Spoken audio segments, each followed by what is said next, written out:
ഇത് ആധികാരികമായിട്ട് ഞാൻ ഇത്രേ പറഞ്ഞുള്ളൂ. ഉച്ചയ്ക്ക് മായ രാഹുൽ വൈസ് ചെയർപേഴ്സണാകാൻ മത്സരിക്കുന്ന സമയത്ത് പുള്ളിക്കാരിക്ക് ഒരുപാട് വിഷമത്തോടായിരിക്കുന്ന കണ്ടു.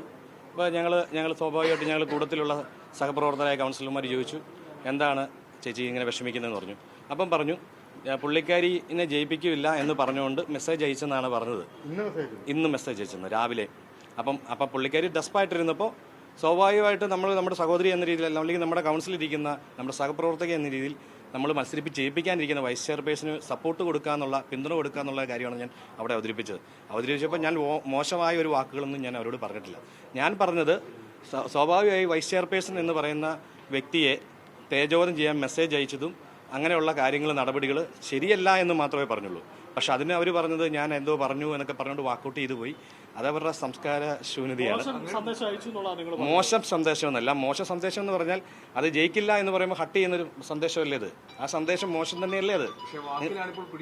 വാക്കെന്ന് പറഞ്ഞാൽ ഞാൻ പറഞ്ഞല്ലോ, വൃത്തികെട്ടതോ അങ്ങനെ മോശമുള്ള രീതിയിലുള്ള വാക്കുകൾ ഞാൻ പറഞ്ഞിട്ടില്ല. ഞാൻ പറയും മോശമായ ഒരു കാര്യമാണ്. ഒരാളെ ഹരാസ് ചെയ്യുക എന്ന് പറയുന്നത് അത് ഏറ്റവും മോശമല്ലേ. ഇപ്പം ഞാൻ ഒരു സുഹൃത്തിനെ വിഷമിപ്പിക്കുന്ന രീതിയിൽ എന്തെങ്കിലും ചെയ്തും ഒരു മെസ്സേജ് ഇട്ടാൽ അത് മോശമല്ലേ. അതാണ് ഞാൻ പറഞ്ഞത്.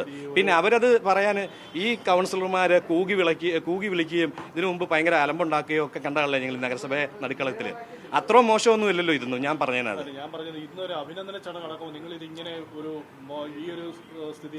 സ്ഥിതിയിലേക്ക് പോയത് അദ്ദേഹം അതിനു മുമ്പ് LDF കൗൺസിലറായ പ്രതിപക്ഷ നേതാവ് പറഞ്ഞ എന്താണ്, ഇവിടെ വികസനങ്ങൾ നടന്നു, ഇത് മാറി മാറി വരുന്നു, കളിയാക്കുന്ന രീതിയിൽ കുത്തും കൊനയും വെച്ചാണ് പറഞ്ഞത്. അപ്പം നമുക്കത് കണ്ടപ്പോൾ അത് ശരിയല്ലല്ലോ. ഇവിടെ വികസന പ്രവർത്തനങ്ങളൊന്നും നടക്കാത്തൊരു മുനിസിപ്പാലിറ്റിയാണ്. ഇവിടെ മൂത്രപ്പുര പോലും ഇല്ല. അതെല്ലാവർക്കും അറിയാവുന്ന. അതുകൊണ്ടാണല്ലോ ജനങ്ങൾ UDFന് അനുകൂലമായി വോട്ട് ചെയ്തത്. അപ്പം ഞാനത് സ്വാഭാവികമായ ഒരു ഭരണപക്ഷത്തിരിക്കുന്ന കൗൺസിൽ രീതിയിൽ അഭിനന്ദിച്ചപ്പോൾ ഈ വ്യക്തിപരമായി നമ്മുടെ കൂട്ടത്തിലുള്ള സഹ കൗൺസിലറെ സപ്പോർട്ട് ചെയ്തു. അത് തെറ്റാണോ? ആ തെറ്റല്ലെന്നാണ് എനിക്ക് തോന്നുന്നത്.